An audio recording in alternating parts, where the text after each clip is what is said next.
1, go. Hey everybody, I'm Coach Becky. And I'm Coach Ethan. And we are the Progressive Program Directors at Mini House Gymnastics, and we are here to take you through some progressions for handstands specifically for kids today. So what we've got is we have a setup here. So before you start, these are the things that you're gonna need. So feel free to pause this video if you need to gather your things and then come back to us and go from there. So we have a nice open area. Make sure that it's free of any safety hazards, bookshelves, TVs, anything like that that you might run into. Then after you've made sure that you have a safe space, make sure to check with your parents too that this is okay spot for you to be practicing your handstands. Then we've got some additional props and things to use today. You might not have all of these at home, but we're gonna give you a couple suggestions for other items that you could use if you don't have that. So first we got just some Beanie Babies over here that we're gonna use, some stuffed animals that we're gonna play with. Then we've got a little green square here, just for a target for your hands and something kind of squishy. Over here we have a little exercise step. You could use a pillow, you could use a small chair, you could use a couch cushion, whatever you need. Our flooring here is carpeted, so we recommend that, or if you have a mat at home, try to have something a little bit squishier in case you might fall over, then you're not gonna get hurt. Behind us, we've got just a regular chair. We also grabbed a yoga ball. This right here, this is gonna pretend to be our couch. We don't have a couch here today, but we've got this. You're gonna imagine that this is your couch, and then the last thing you need is a safe space on a wall. We're gonna need a wall to be practicing our handstands today. All right, so make sure you've got those things, and once you're ready to go, we're gonna get started with the next part. So our next part is warm up. So we're gonna warm up our wrists. So let's first do some meatballs. Gotta have a meatball. Coach Ethan's favorite. What comes next? The Biscotti. Oh, Biscotti. Yeah. Have you guys ever had Biscotti? It's really good. Super good. It's really good with your cheese. Cheese. Put some cheese on top of that. Awesome. Then should we do some floor ones? Yeah. All right, we can kneel down. You're gonna make some high fives and roll back and forth on your wrists. Get those wrists warmed up. You're gonna be using them a lot today for your handstands. We're gonna turn to the side, and we're gonna go side to side. And we're gonna go high five hands again. Flip them over. Go Some backwards. people like to call them zombie hands. Oh, you're doing opposite than me. Oops. That's okay. You might do it a little different than me too, but as long as we're warming up our bodies, that is totally cool. All right, then Coach Ethan was doing zombie hands. When you do this one, press the backs of your hands onto the floor and press gently, just stretching out our wrists the other way. Make sure you're getting the whole hand on the floor, not just the fingers. We want to be stretching out our whole wrists. Yeah, all right. End up with some more meatballs. I like to shake it out again. Then the next thing we're gonna wanna warm up is our arms. So we're gonna do some arm stretches. We're gonna stretch one way, and then switch. We're gonna go the other way. And I love to do arm circles. So let's do some big arm circles. I'm gonna warm up those shoulders. Backward arm circles. Let's go forward. Oh, I almost gave you a high five there. Crisscross. And let's see if you can clap in front. Can you clap behind? Front and back. We're opposite. All right, awesome. Okay, then we're gonna do a little running in place. Warm up our ankles and our legs. We can do some seat kickers. Let's have some high knees, yes. Awesome. All right, now that we're a little warmed up, we got the parts of our body stretched and warmed up that we're gonna use for our handstand. We're gonna practice some positions. So our most important position in our handstands are, number one, we need a nice, tall, straight body. So this is gonna be your handstand position when you go upside down. So we're gonna practice a straight body, arms up nice and tall. See if you can get your body straight when you're standing. You wanna try not to be bendy and arched or hunched over forward. You wanna stand up as tall as you can.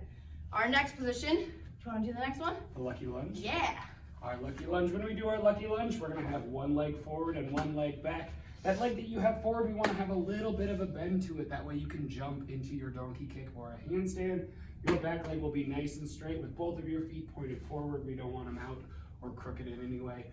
Your arms, we want to be up by our ears, but we want those arms touching our ears. We don't want our head way back or our head way forward.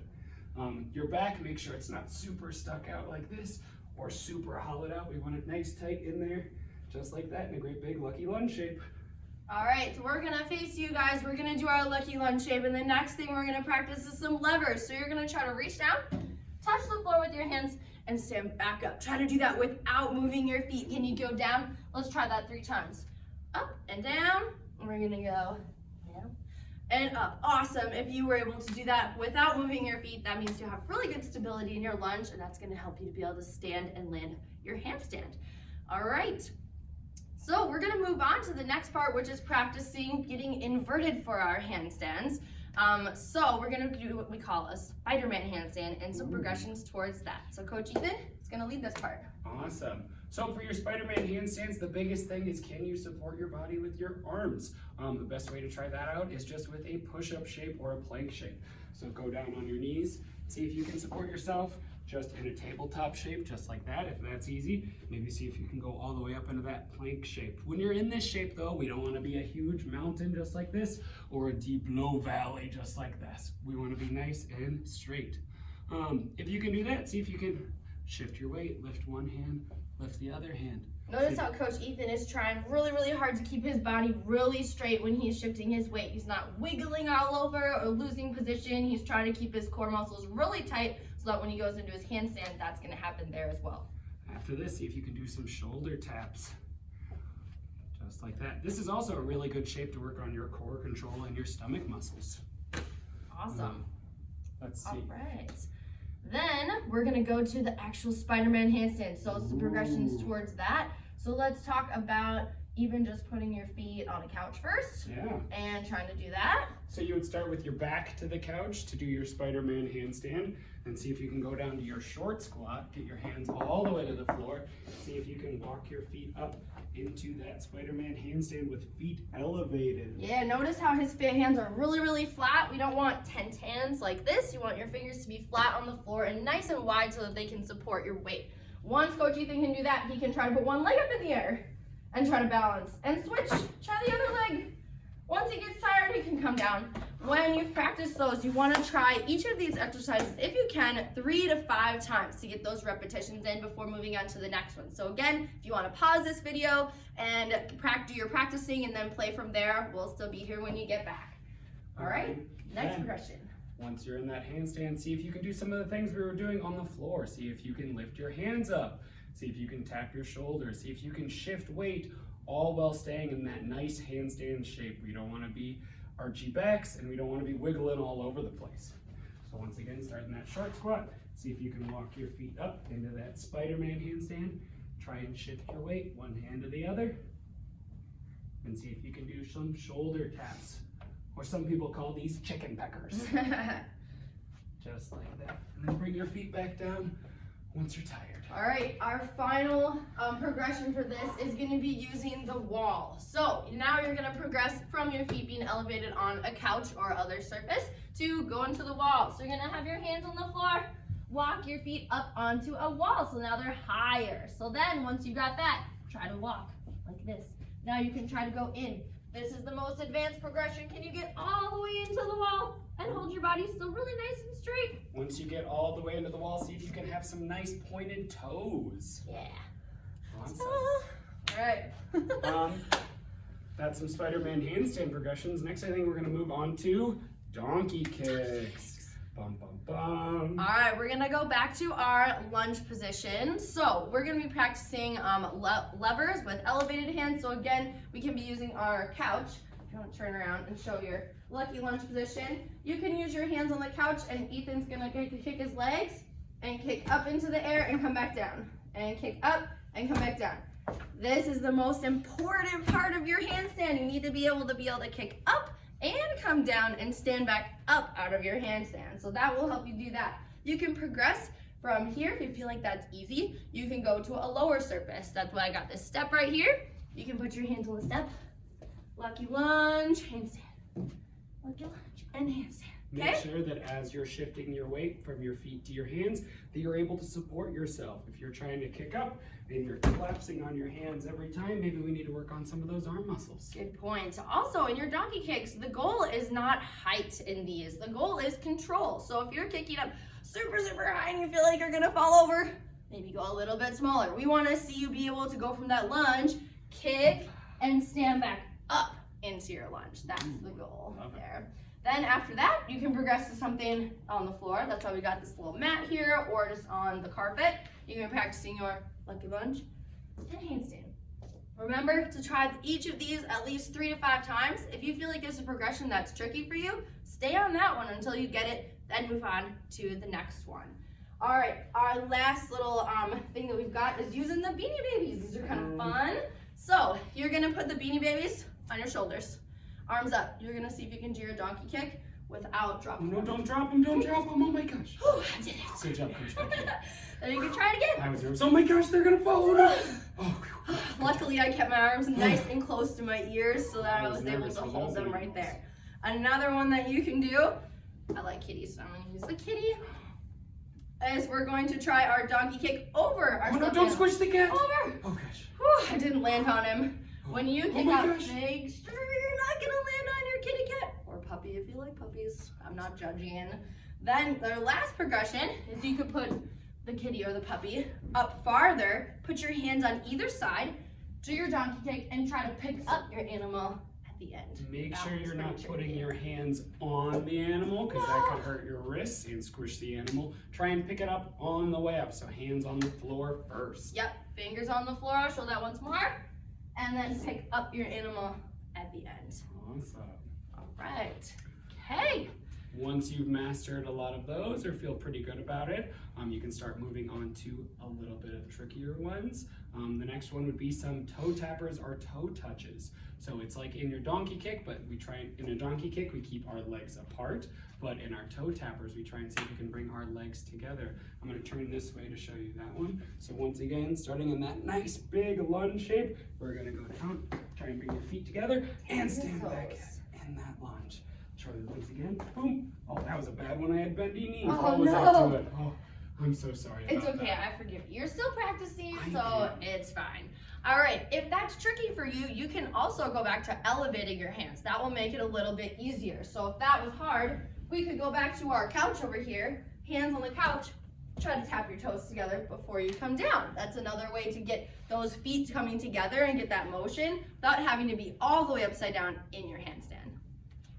All right. Next we have our handstand hold. How should we do Yes. that one, Coach Becky? Well, this one is probably best if you have practiced all these progressions and you feel pretty confident in your handstand. Sometimes it's helpful to have another person around with you just to make sure that they can, like a parent, somebody who can help keep you safe in case you're gonna fall over.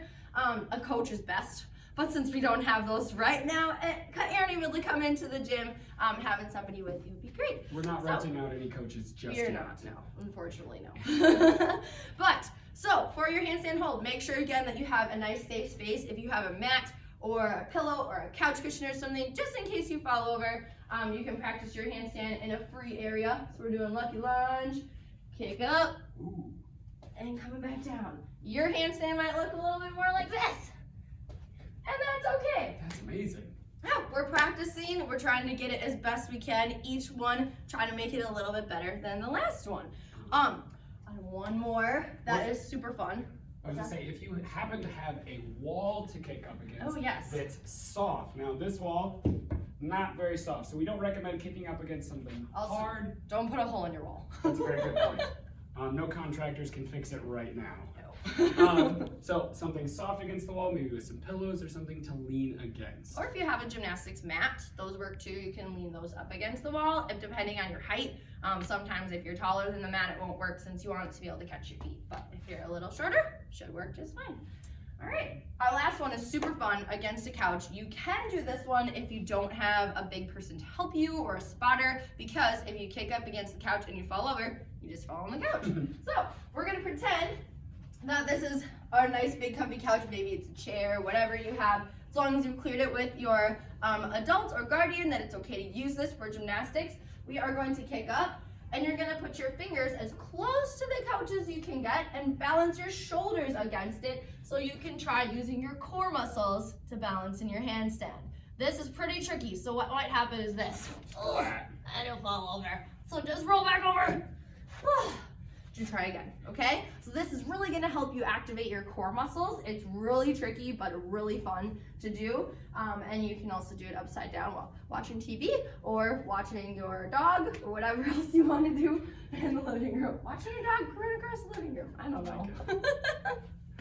All right, so hopefully you guys found those tips for kiddos to be super helpful. And remember that each progression is what I just said, a progression. So if you're not able to do the last thing that we just showed today, that's okay. Come back to this video, start at the beginning, practice the ones that you can do, and keep moving forward day by day. This is not to be meant for you to get your handstand perfectly in one day, but to give you some tools to be able to continue practicing at home in the future. So the last thing that we're gonna do, since we did all that practice and hopefully practice everything 3 to 5 times, now my wrists feel kind of sore, so we're gonna do some wrist stretches again, rolling on our wrists. That's a spicy meatball. It is very spicy. And how about some biscotti? I do like biscotti. Sounds good for dinner. And we're gonna shake it out, and we're gonna do some arm swings. Stretch those out, and just make sure that you cool down your body after that nice big good workout. Drink of water. Yeah, exactly. Make sure you hydrate, eat nutritiously. Then if you guys enjoyed this video, please make sure to comment down below. If you want to see more videos or you have content that you want us to do, please let us know. Also, hopefully you guys were able to find Pikachu in this video. He was in here somewhere. So comment if you saw him, and make sure to tell us if you think that he thought we did a good job. Hashtag if you do this at home, please hashtag and post and hashtag virtual MHG to show us your handstand practice at home so that we can see what you're doing and how you're using our videos to practice at home. We definitely miss you guys. We wish that you could be here in the gym with us, but hopefully this will help us come to you for the time being. And I hope to see you soon. Yeah, thanks guys. See Bye. ya.